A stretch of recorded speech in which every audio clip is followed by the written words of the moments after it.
वाहिगुरु साहिब जी। आज्ञा पही अकाल की तबै चलायो पंथ। सब सिखन को हुक्म है गुरु मान्यो ग्रंथ। बाणी गुरु गुरु है बाणी विच बाणी अमृत सारे। गुरबाणी कह सेवक जन मन परतख गुरु निस्तारे। काहू को भरोसो है जमीन को जमाने बीच। काहू को भरोसो जोर चाकरी जहाज पै। काहू को भरोसो भारी शाह पातशाह मीत। काहू को भरोसो है कटुंबी करे काज पै। काहू को भरोसो है देवबानी अर पारसी को। काहू को भरोसो संत गिरी की मिजाज पै। काहू को भरोसो चार चाकरी चलाकी चौथा। मोको तो भरोसो एक ग्रंथ महाराज पै। मोको तो भरोसो एक ग्रंथ महाराज पै। डंडौत बंदन अनक बार सर्व कला समर्थ।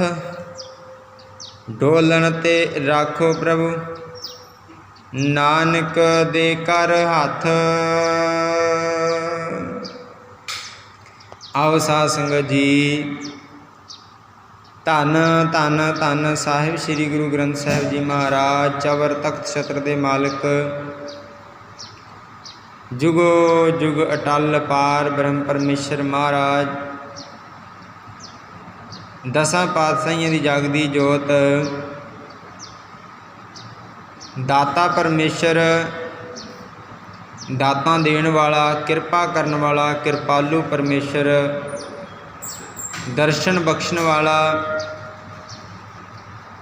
परमेश्वर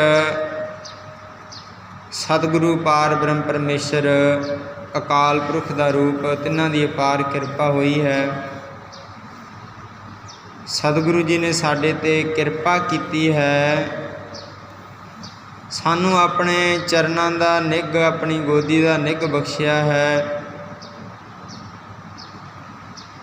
दाते परमेश्वर ने दात कीती है दात दिती है। दात है दात रखी है ते अपना जिस भावै तिस देई। दातां कई प्रकार दीयां हुंदियां जिवें दुनियावी दातां दुध पुत्रां दीयां दातां होर साडियां मन दीयां भावना इच्छा बहुत हुंदियां। इन्हां नूं भी दातां ही कहिंदे आ। ते दात एक अमृत वेले दी भी दात है। सतगुरु दी बाणी पढ़न सुनन दी भी एक दात है। ये महाराज ने जिन्हां नूं दित्ती है वो वड्डे भागां वाले हन। ਵੱਡਾ ਹੋਰ ਹੁੰਦਾ ਹੈ ਵੱਡਿਆਂ ਭਾਗਾਂ ਵਾਲਾ ਹੋਰ ਹੁੰਦਾ ਹੈ। ਕਿਉਂਕਿ ਵੱਡਾ ਬਣ ਜਾਣਾ ਉਹ ਸਮਝਦਾ ਹੈ ਕਿ ਮੈਂ ਹੀ ਸਭ ਕੁਝ ਹਾਂ ਪਰਮੇਸ਼ਰ ਕੁਝ ਨਹੀਂ। ਅਤੇ ਵਡਭਾਗੀ ਬਣਨਾ ਵੀ ਮੈਨੂੰ ਪਰਮੇਸ਼ਰ ਨੇ ਵੱਡਿਆਂ ਭਾਗਾਂ ਵਾਲਾ ਚੰਗੇ ਕਰਮਾਂ ਵਾਲਾ ਚੰਗੀ ਕਿਸਮਤ ਵਾਲਾ ਬਣਾਇਆ ਹੈ। ਕਿਉਂਕਿ ਬਣਾਉਣ ਵਾਲਾ ਹੋਰ ਹੈ ਮੈਂ ਕੁਝ ਵੀ ਨਹੀਂ ਬੰਦਾ ਕੁਝ ਵੀ ਨਹੀਂ ਪਰਮੇਸ਼ਰ ਬਣਾਉਣ ਵਾਲਾ ਹੈ। ਇਸ ਕਰਕੇ ਜੋ ਵੀ ਕੋਈ ਬਣਾਉਂਦਾ ਹੈ परमेश्वर परमात्मा ही बनाउंदा है। बंदे दे आप दे जोर विच कुछ भी नहीं कि बंदा कुछ भी बन जावे जां संसार दी शोभा लै लवे जां निंदिया लै लवे। ये सब कुछ परमेश्वर दे हथ विच है। राम वधावे सो वधै बल कर वधे ना कोई। इस करके सतगुरु दी सेवा ते सिमरन बंदे नूं उच्चा चक दिंदे आ। ਜਦੋਂ ਬੰਦਾ ਸੇਵਾ ਵਿੱਚ ਜੁੜ ਜਾਂਦਾ ਹੈ ਸਿਮਰਨ ਵਿੱਚ ਲੱਗ ਜਾਂਦਾ ਹੈ ਤਾਂ ਸਤਿਗੁਰੂ ਜੀ ਖੁਸ਼ ਹੋ ਜਾਂਦੇ ਆ। ਫਿਰ ਉਹਨੂੰ ਸੰਸਾਰਿਕ ਵਡਿਆਈਆਂ ਦਿਵਾ ਦਿੰਦੇ ਆ। ਤੇ ਸਤਿਗੁਰੂ ਜੀ ਆਪਣੀ ਮਿਹਰ ਦੀ ਨਿਗਾਹ ਉਹਦੇ 'ਤੇ ਕਰ ਦਿੰਦੇ ਆ, ਕਿਉਂਕਿ ਸਤਿਗੁਰੂ ਦੀ ਸੇਵਾ ਵਿੱਚ ਲੱਗਿਆਂ ਸਭ ਪ੍ਰਕਾਰ ਦੀਆਂ ਦਾਤਾਂ ਬਖਸ਼ ਦਿੰਦੇ ਆ ਸਤਿਗੁਰੂ ਜੀ। ਇੱਥੋਂ ਤੱਕ ਕਿ ਸੰਸਾਰੀ ਦਾਤਾਂ ਵੀ ਹਰੇਕ ਪ੍ਰਕਾਰ ਦੀ ਸਤਿਗੁਰੂ ਜੀ ਝੋਲੀ ਵਿੱਚ ਪਾ ਦਿੰਦੇ ਆ। ਜਿਨ੍ਹਾਂ ਦੇ ਕਰਮਾਂ ਵਿੱਚ ਨਹੀਂ ਵੀ, ਉਹਨਾਂ ਦੇ ਵੀ ਸਤਿਗੁਰੂ ਨੇ ਕਰਮਾਂ ਵਿੱਚ ਲਿਖ ਦਿੱਤੇ। ਇਸੇ ਸੰਸਾਰ ਵਿੱਚ ਮਾਤਾ ਸੁਲੱਖਣੀ ਜੀ ਦਾ ਜ਼ਿਕਰ ਆਉਂਦਾ ਹੈ, ਉਹਨਾਂ ਦੇ ਕਰਮਾਂ ਵਿੱਚ ਪੁੱਤਰ ਨਹੀਂ ਸੀ, ਤੇ ਜਦੋਂ ਸਤਿਗੁਰੂ ਸੱਚੇ ਪਾਤਸ਼ਾਹ ਦੇ ਕੋਲ ਜਾ ਕੇ ਉਹਨਾਂ ਨੇ ਅਰਜ਼ੋਈਆਂ ਅਰਦਾਸਾਂ ਕੀਤੀਆਂ, ਤੇ ਸਤਿਗੁਰੂ ਜੀ ਕਹਿਣ ਲੱਗੇ ਕਿ ਮਾਤਾ ਜੀ ਤੁਹਾਡੇ ਕਰਮਾਂ ਵਿੱਚ ਪੁੱਤਰ ਨਹੀਂ। ਤੇ ਭਾਈ ਗੁਰਦਾਸ ਜੀ ਨੇ ਉਹਨਾਂ ਨੂੰ ਜੁਗਤ ਦੱਸੀ ਕਿ ਸਤਿਗੁਰੂ ਜੀ ਕਹਿਣਗੇ ਤੁਹਾਡੇ ਕਰਮਾਂ ਵਿੱਚ ਪੁੱਤਰ ਨਹੀਂ ਹੈ, ਤੇ ਤੁਸੀਂ ਅੱਗੋਂ ਇਹ ਜਵਾਬ ਸਤਿਗੁਰੂ ਨੂੰ ਦੇਣਾ ਹੈ। ਇਹ ਸਤਿਗੁਰੂ ਨੂੰ ਬੇਨਤੀ ਕਰਨੀ ਹੈ ਕਿ ਸਤਿਗੁਰੂ ਜੀ ਜੇ ਉੱਥੇ ਤੁਸੀਂ ਲਿਖਣਾ ਭੁੱਲ ਗਏ ਤੇ ਇੱਥੇ ਲਿਖ ਦਿਓ। ਤੇ ਜਦੋਂ ਕਾਗਜ਼ ਤੇ ਕਲਮ ਦਵਾਤ ਫੜਾਈ ਤੇ ਸਤਿਗੁਰੂ ਸੱਚੇ ਪਾਤਸ਼ਾਹ ਨੇ ਫਿਰ ਕਿਤੇ ਤਾਂ ਇੱਕ ਵੀ ਨਹੀਂ ਸੀ ਤੇ ਕਿਤੇ 7 ਪੁੱਤਰਾਂ ਦੀਆਂ ਦਾਤਾਂ ਸਤਿਗੁਰੂ ਨੇ ਮਾਤਾ ਸੁਲੱਖਣੀ ਜੀ ਦੇ ਝੋਲੀ ਵਿੱਚ ਪਾਈਆਂ, ਕਿਉਂਕਿ ਦਾਤਾ ਦਾ ਪਰਮੇਸ਼ਰ ਹੈ। ਪਰਮੇਸ਼ਰ ਉੱਥੇ ਵੀ ਲਿਖ ਸਕਦਾ, ਇੱਥੇ ਵੀ ਲਿਖ ਸਕਦਾ, ਸਾਡੇ ਲੇਖ ਵੀ ਬਦਲ ਸਕਦਾ। ਇਸ ਕਰਕੇ ਇਤਿਹਾਸ ਗਵਾਹ ਹੈ ਮਾਤਾ ਸੁਲੱਖਣੀ ਜੀ ਦੇ ਘਰ ਵਿੱਚ ਫਿਰ 7 ਪੁੱਤਰਾਂ ਨੇ ਜਨਮ ਲਿਆ। ਕਈ ਇਤਿਹਾਸਕਾਰ ਕਹਿੰਦੇ ਆ ਕਿ ਘੋੜੇ ਨੇ ਪੈਰ ਹਿਲਾਤਾ ਤਾਂ 7 ਪੁੱਤਰ ਜਿਹੜਾ ਏਕਾ ਪਾਉਣਾ ਸੀ 7 ਹੋ ਗਏ, ਪਰ ਨਹੀਂ, ਜੇ ਸਤਿਗੁਰੂ ਦੇ ਹੁਕਮ ਵਿੱਚ ਹਵਾ ਅਗਨ ਪਾਣੀ ਸਭ ਕੁਝ ਸਤਿਗੁਰੂ ਦੇ ਹੁਕਮ ਵਿੱਚ ਹੈ, ਫਿਰ ਘੋੜਾ ਸਤਿਗੁਰੂ ਦੇ ਹੁਕਮ ਤੋਂ ਬਿਨਾਂ ਪੈਰ ਨਹੀਂ ਹਿਲਾ ਸਕਦਾ। ਇਸ ਕਰਕੇ ਜਦੋਂ ਆਪ ਗੁਰੂ ਦਿੰਦਾ ਹੈ ਫਿਰ ਵਿੱਚ ਘੋੜਿਆਂ ਦੇ ਪੈਰ ਹਿਲਾਉਣ ਨਾਲ ਕੁਛ ਨਹੀਂ ਹੁੰਦਾ। ਇਸ ਕਰਕੇ ਸਤਿਗੁਰੂ ਨੇ ਆਪ ਤੁਰਠ ਕੇ ਉਹਨਾਂ ਨੂੰ 7 ਪੁੱਤਰਾਂ ਦੀਆਂ ਦਾਤਾਂ ਬਖਸ਼ੀਆਂ। ਇਸ ਕਰਕੇ ਅੱਜ ਵੀ ਸਤਿਗੁਰੂ ਜੀ ਦਾਤਾਂ ਬਖਸ਼ਦੇ ਹਨ। ਅੱਜ ਵੀ ਜੋ ਗੁਰਸਿੱਖ ਸ਼ਰਧਾ ਭਾਵਨਾ ਰੱਖ ਕੇ ਉਹ ਦਾਤੇ ਦੇ ਦਰ ਤੋਂ ਮੰਗਦੇ ਆ, ਪਰਮੇਸ਼ਰ ਦੇ ਦਰ ਤੋਂ ਮੰਗਦੇ ਆ, ਤੇ ਉਹਨਾਂ ਨੂੰ ਸਤਿਗੁਰੂ ਜੀ ਅੱਜ ਵੀ ਦਾਤਾਂ ਬਖਸ਼ਦੇ ਆ। ਦਾਤਾ ਪਰਮੇਸ਼ਰ ਹੈ। ਦਾਤਾ ਜਾਂ ਦਾਤਾਰ ਤੋਂ ਭਾਵ ਹੈ ਦਾਨ ਦੇਣ ਵਾਲਾ, ਦਾਤਾਂ ਦੇਣ ਵਾਲਾ।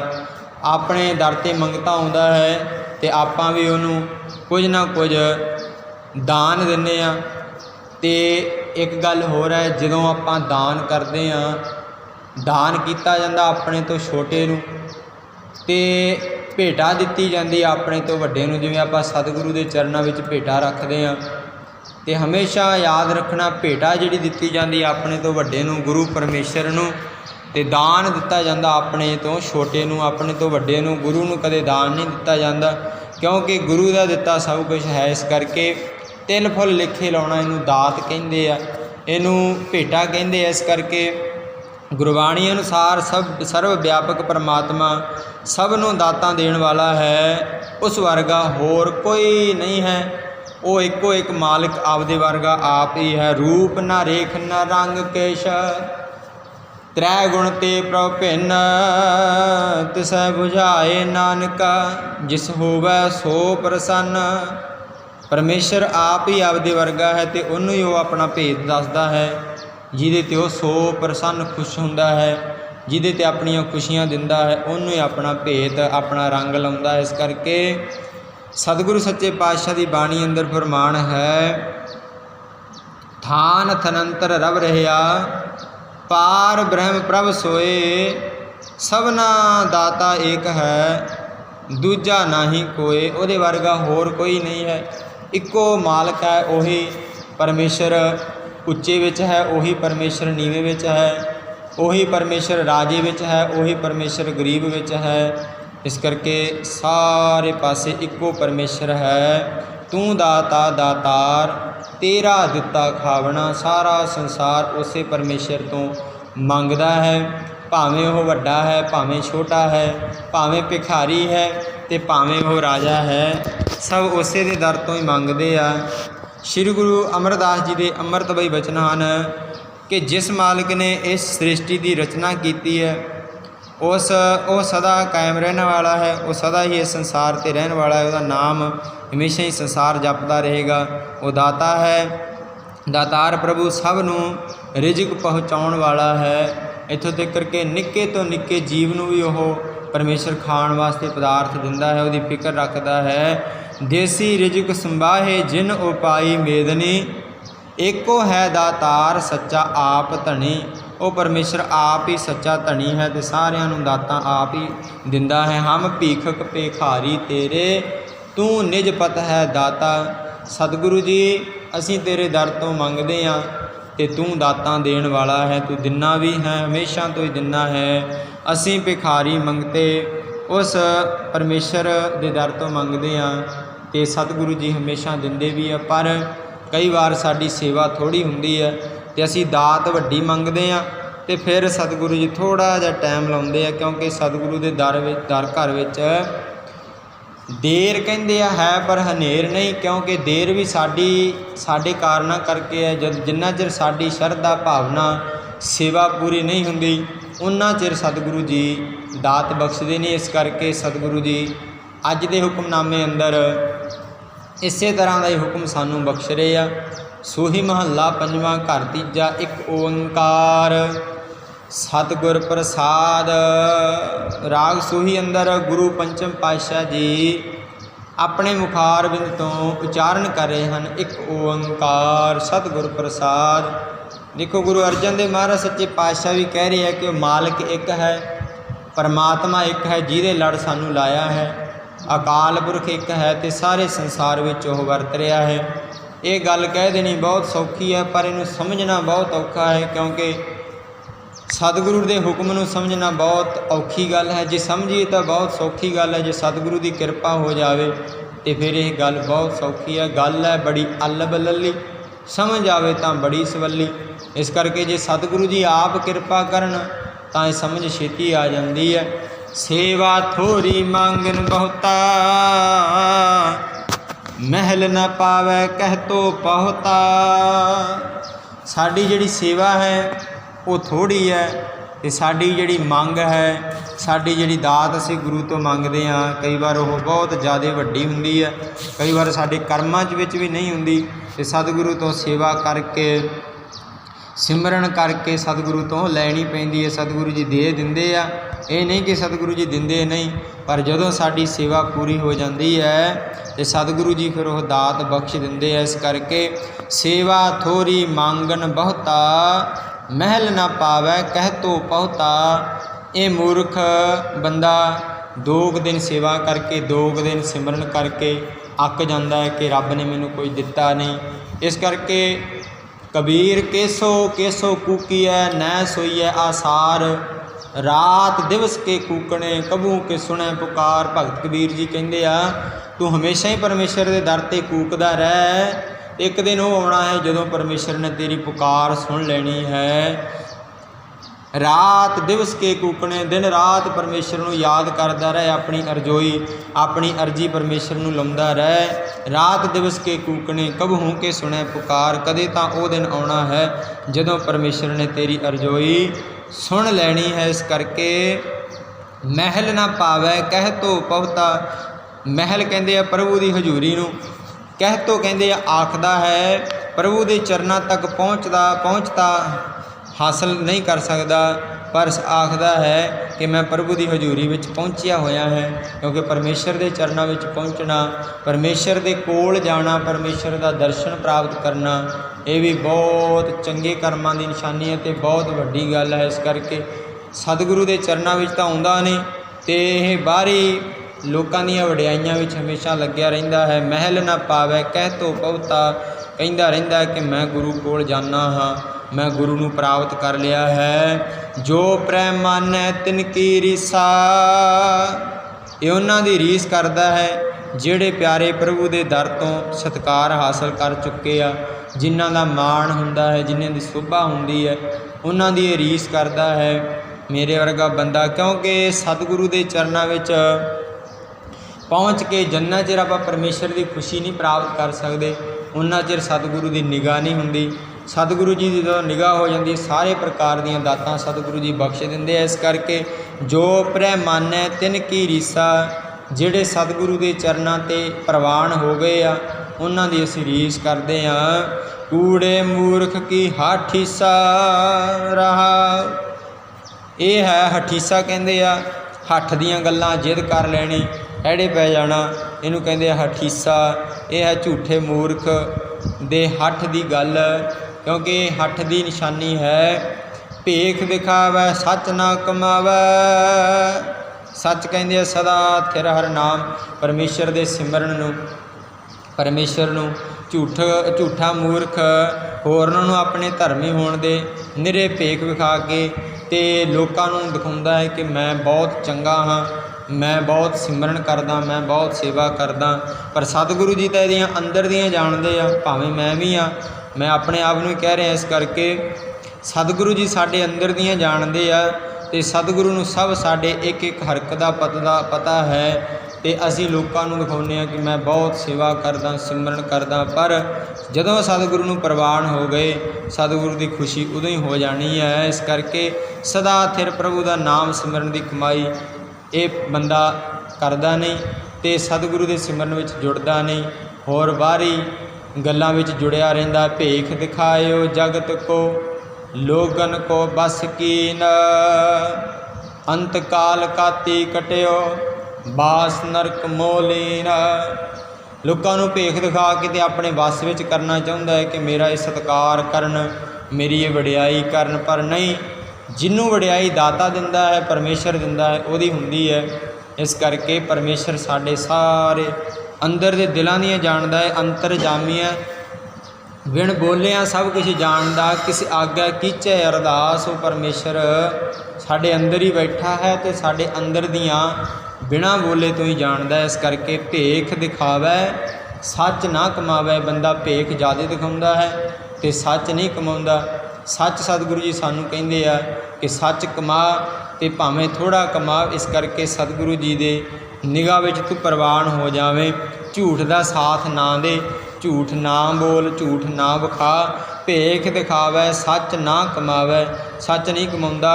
ਕਹਿ ਤੋ ਮਹਿਲੀ ਨਿਕਟ ਨ ਆਵੈ। ਮਹਿਲੀ ਕਹਿੰਦੇ ਆ ਪ੍ਰਭੂ ਦੇ ਮਹਿਲ ਦਾ ਵਾਸੀ, ਨਿਕਟ ਨੇੜੇ।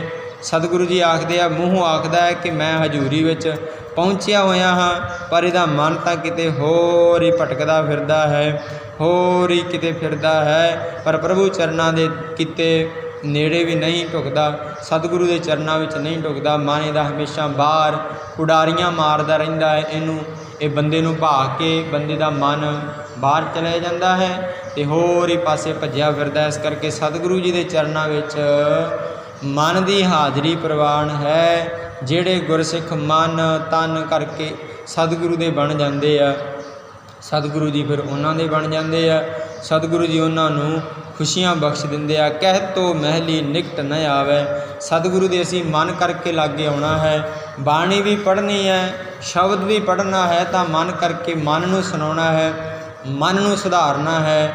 ਇਹ ਮਨ ਨੂੰ ਸ਼ਬਦ ਸੁਣਾ ਕੇ ਮਨ ਨੂੰ ਸੇਧ ਦੇਣੀ ਹੈ। ਇਸ ਕਰਕੇ ਸਤਿਗੁਰੂ ਤੋਂ ਪੂਰਾ ਲਾਭ ਤਾਈਓ ਮਿਲੂ ਜੇ ਅਸੀਂ ਆਪਣੇ ਮਨ ਨੂੰ ਸੁਣਾਵਾਂਗੇ। ਜੇ ਉਤੋਂ ਲੋਕ ਵਿਖਾਵੇ ਵਾਸਤੇ ਵੀ 5 ਬਾਣੀਆਂ ਪੜ੍ਹ ਲਈਆਂ, ਸ਼ਾਮ ਨੂੰ ਬਾਣੀਆਂ ਪੜ੍ਹ ਲਈਆਂ ਅਤੇ ਜਿਹੜਾ ਸਤਿਗੁਰੂ ਜੀ ਕੁਛ ਕਹਿੰਦੇ ਆ ਉਹਨੂੰ ਮੰਨਿਆ ਹੀ ਨਾ, ਫਿਰ ਕੋਈ ਫਾਇਦਾ ਨਹੀਂ। ਇਸ ਕਰਕੇ ਜੇ ਸਤਿਗੁਰੂ ਦਾ ਸ਼ਬਦ ਮਨ ਨੂੰ ਮੰਨ ਗਿਆ, ਮਨ ਮਾਨਿਆ ਤਉ ਹਰਿ ਜਾਣਿਆ।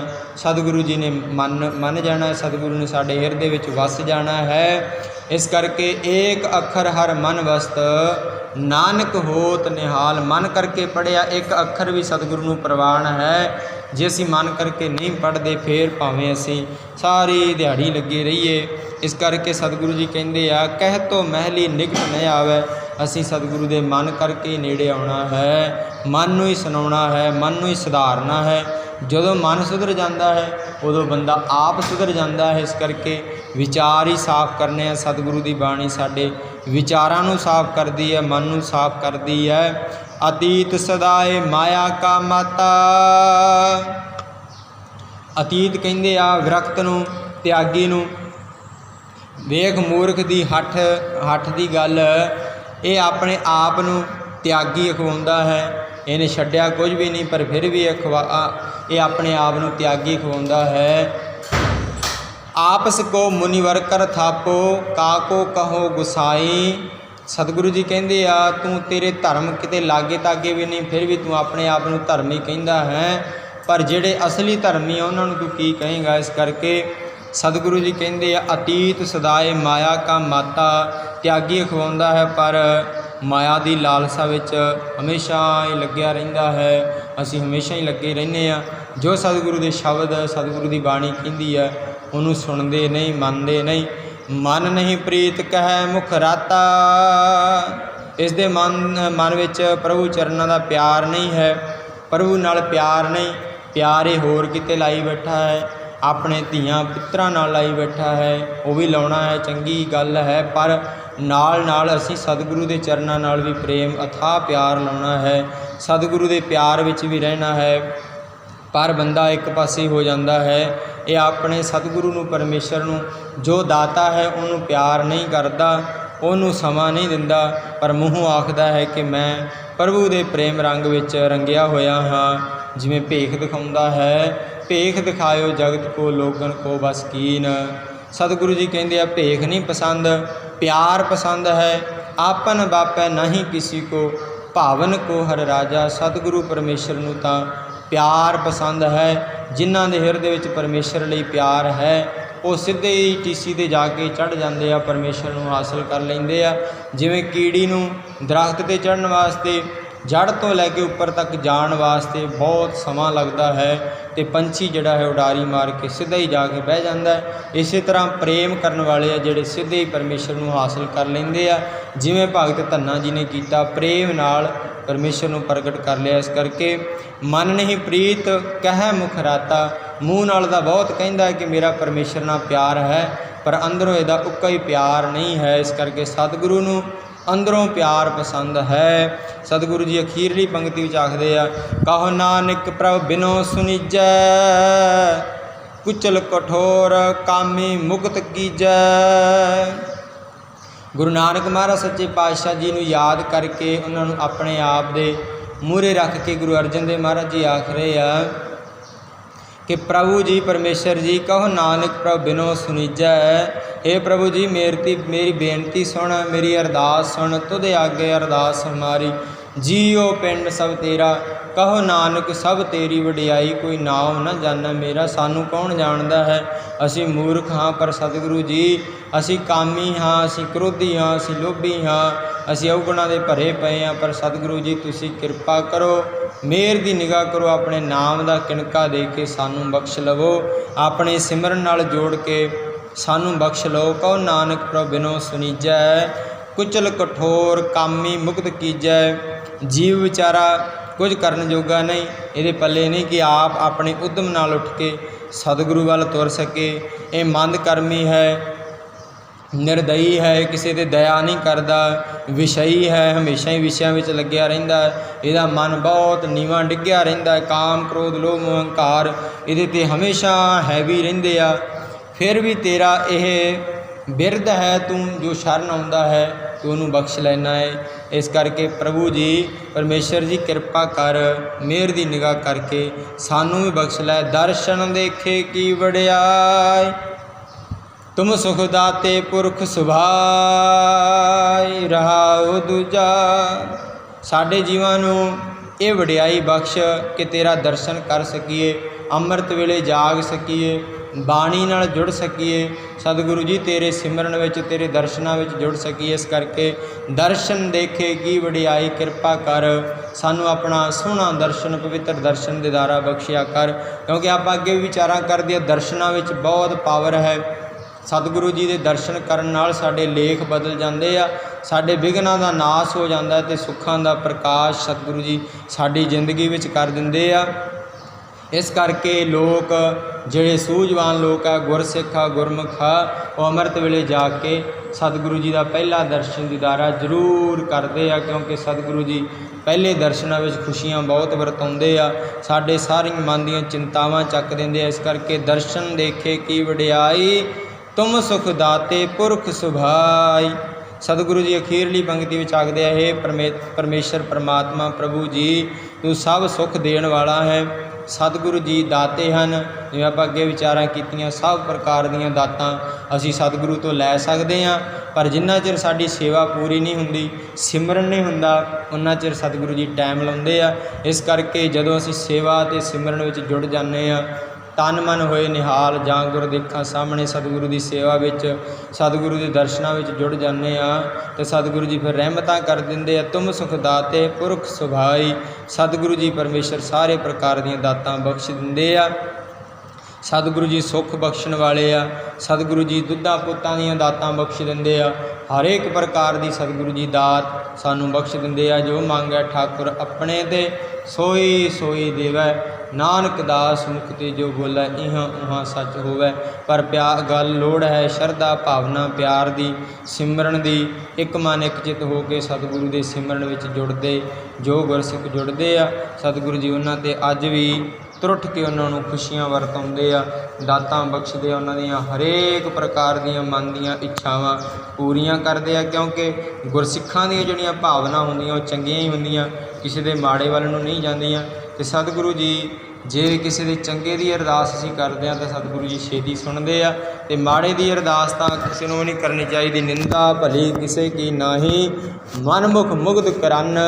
ਮਨਮੁਖ ਲੋਕ ਜਿਹੜੇ ਆ ਦੂਸਰਿਆਂ ਦਾ ਮਾੜਾ ਸੋਚਦੇ ਆ, ਪਰ ਅਰਦਾਸ ਤੋਂ ਬਾਅਦ ਤਾਂ ਇਹੀ ਕਹਿਣਾ ਪੈਂਦਾ ਹੈ, ਨਾਨਕ ਨਾਮ ਚੜ੍ਹਦੀ ਕਲਾ, ਤੇਰੇ ਭਾਣੇ ਸਰਬੱਤ ਦਾ ਭਲਾ। ਸਰਬੱਤ ਦੇ ਭਲੇ ਵਿੱਚ ਸਾਰੇ ਸਰਬੱਤ ਦਾ ਹੀ ਭਲਾ ਆ ਜਾਂਦਾ। ਇਸ ਕਰਕੇ ਉਹ ਵਡਭਾਗੀ ਜੀਵ ਹਨ ਜਿਹੜੇ ਸਤਿਗੁਰੂ ਦੇ ਚਰਨਾਂ ਨਾਲ ਜੁੜਦੇ ਆ, ਸਤਿਗੁਰੂ ਤੋਂ ਮੰਗਦੇ ਆ, ਸਤਿਗੁਰੂ ਤੋਂ ਸਰਬੱਤ ਦੇ ਭਲੇ ਦੀ ਅਰਦਾਸ ਮੰਗਦੇ ਆ, ਸਾਰੇ ਸੰਸਾਰ ਦੀ ਖੁਸ਼ੀ ਮੰਗਦੇ ਆ। ਉਹਨਾਂ 'ਤੇ ਸਤਿਗੁਰੂ ਜੀ ਆਪੇ ਖੁਸ਼ੀਆਂ ਵਰਤਾ ਦਿੰਦੇ ਆ। ਇਸ ਕਰਕੇ ਸਤਿਗੁਰੂ ਜੀ ਕਿਰਪਾ ਕਰਨ, ਸਾਰੀਆਂ ਹੀ ਸੰਗਤਾਂ ਦੀਆਂ ਹਾਜ਼ਰੀਆਂ ਆਪਣੇ ਦਰ 'ਤੇ ਪ੍ਰਵਾਨ ਕਰਨ, ਨਾਮ ਬਾਣੀ ਦੀਆਂ ਦਾਤਾਂ ਬਖਸ਼ਣ, ਘਰਾਂ ਅਤੇ ਪਰਿਵਾਰਾਂ ਵਿਖੇ ਦੇਹ ਰੋਗਤਾਵਾਂ ਸੁੱਖ ਸ਼ਾਂਤੀਆਂ ਚੜ੍ਹਦੀਆਂ ਕਲਾ ਬਖਸ਼ਣ ਜੀ। ਇੰਨੀਆਂ ਕੁ ਬੇਨਤੀਆਂ ਪ੍ਰਵਾਨ ਕਰਨੀਆਂ ਜੀ। ਬੋਲਦਿਆਂ ਤੋਂ ਅਨੇਕਾਂ ਪ੍ਰਕਾਰ ਦੀਆਂ ਗਲਤੀਆਂ ਭੁੱਲਾਂ ਚੁੱਕਾਂ ਰਹਿ ਜਾਂਦੀਆਂ। ਅਣਜਾਣ ਬੱਚੇ ਹਾਂ, ਸੰਗਤ ਵਿੱਚ ਪਰਮੇਸ਼ਰ ਵਸਦਾ ਹੈ, ਅਸੀਸ ਦੇਣੀ ਸਤਿਗੁਰੂ ਦੇ ਨਾਮ ਦੀ ਵਡਿਆਈ ਕਰਨ ਦਾ ਵੱਲ ਸਤਿਗੁਰੂ ਜੀ ਬਖਸ਼ ਦੇਣ। ਬੁਲਾਓ ਫਤਿਹ ਜੀ। ਆਖੋ ਵਾਹਿਗੁਰੂ ਜੀ ਕਾ ਖਾਲਸਾ, ਵਾਹਿਗੁਰੂ ਜੀ ਕੀ ਫਤਿਹ।